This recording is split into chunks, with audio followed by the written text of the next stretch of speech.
नमस्कार विद्यार्थियों, सुप्रभात। आपका हमारे चैनल ज्ञान वाटिका में अभिनंदन है। अब हम कक्षा 8 बसंत भाग 3 की भगवान के डाकिये कविता का अध्ययन करने जा रहे हैं। पक्षी और बादल ये भगवान के डाकिये हैं जो एक महान देश से दूसरे महान देश को जाते हैं। हम तो समझ नहीं पाते हैं मगर उनकी लाई चिट्ठियाँ पेड़ पौधे पानी और पहाड़ बचाते हैं। भगवान के डाकिये का भावार्थ यह है, कवि कहता है कि आकाश में उड़ते पक्षी और बादल भगवान के डाकिये वे संदेश देते हैं कि हमें किसी भौगोलिक सीमा में बंधकर नहीं रहना चाहिए। कवि उदाहरण देते हुए कहता है कि पक्षी और बादल किसी देश की सीमा में बंध नहीं सकते हैं।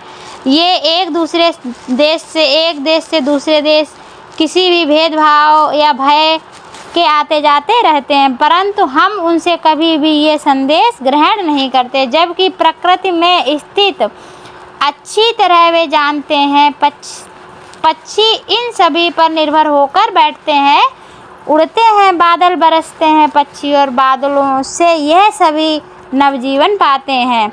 हम तो केवल यह आंकते हैं कि एक देश की धरती दूसरे देश को सुगंध भेजती है और वह सौरभ हवा में तैरते हुए पक्षियों की पाखों पर तिरता है और एक देश का भाप दूसरे देश में पानी बनकर गिरता है। भगवान के डाकिये का व्याख्या मतलब अर्थ है, पक्षी और बादल बिना किसी रोक टोक के एक देश से दूसरे देश में भ्रमण करते हैं।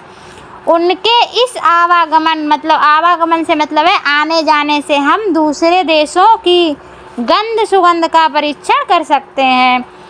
हवा में उड़ते पक्षियों के साथ साथ दूसरे देशों की गंध सुगंध हम तक पहुंचती है, अर्थात दूसरे देशों के बारे में हम जान पाते हैं। इसी तरह एक देश का जल सूरज की किरणों से भाप बनकर बादलों के रूप में बरसता है। तात्पर्य यह है कि पक्षियों और बादलों की तरह हमें मिलजुल कर आपस में प्रेम से रहना चाहिए।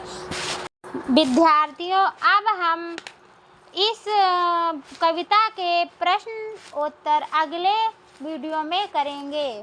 धन्यवाद।